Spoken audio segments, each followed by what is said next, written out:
છોકરો હતો પેલા આદિવાસીના આર્મી નતો ખબર, આર્મીમાં શું હતું એ ખબર નથી, પણ જીગરભાઈ ટીડીઓ જ્યારે પોતાના ફિલ્ડ કામ દરમિયાન ગામમાં ગયા ને ત્યારે ખબર પડી કે આ છોકરો આવો છે ને અહીંયા તો કોઈ આર્મીનું શું કશી ખબર જ નહીં. તો ખાલી એ છોકરાને માહિતી આપી. એ છોકરાને અમે દત્તક લઈ લીધો. દત્તક લીધા પછી એને રહેવા જમવાનો ખર્ચો પણ અમે કર્યો. એટલે ત્યાં રાખવાનો ખર્ચો પણ સંસ્થાએ ઉઠાવ્યો.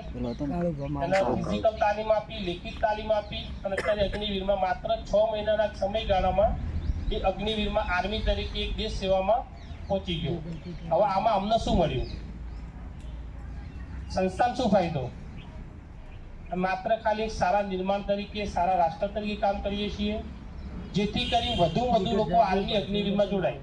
અહીંયા અમારા ઘણા બધા વિદ્યાર્થીઓ છે, જેમ કે ચેતન છે, તે અત્યારે અગ્નિવીરની પરીક્ષામાં પાસ થયેલો છે. તો હવે જેવું મેરિટ આવશે તરત એને નિમણૂક થશે. અમે એવા પણ પ્રયત્નો કરીએ છીએ કે ખાલી માત્ર અગ્નિવીરમાં જશે ને અગ્નિવીરમાં કામ કરશે અને એનું કલ્યાણ થશે એવું નહીં. દાખલા તરીકે અગ્નિવીરમાં એટલે ખૂબ બધું મેડિકલ સર માગી લેતું હોઈએ. દાખલા તરીકે તમે શરૂઆતમાં પેલું ફોર્મ ભરવાનું, ફોર્મ ભર્યા પછી અમે લેખિતમાં તૈયારી કરાવીશું. લેખિતની તૈયારી માટે અમે એક NSD કહીને એક એપ્લિકેશન બનાવી લઈએ.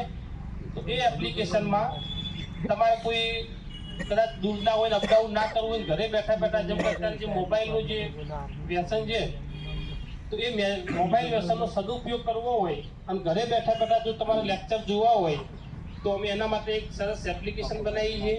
તો એ એપ્લિકેશન દ્વારા પણ તમે કરી શકો છો.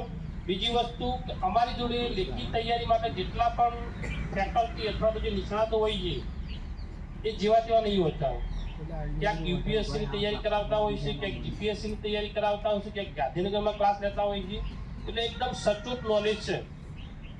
બહાર બજારમાં અમને ખબર છે તો પાલનપુર આજુબાજુ લેખિત ક્લાસ કરવા જો 30,000 35,000 ફી ભરવી પડે છે. કેમ કે આમાં એક સરકારનો નિયમ છે કે બધી ક્લાસીસ કરવા માટે સરકાર 20,000 રૂપિયા આપે છે આપણને.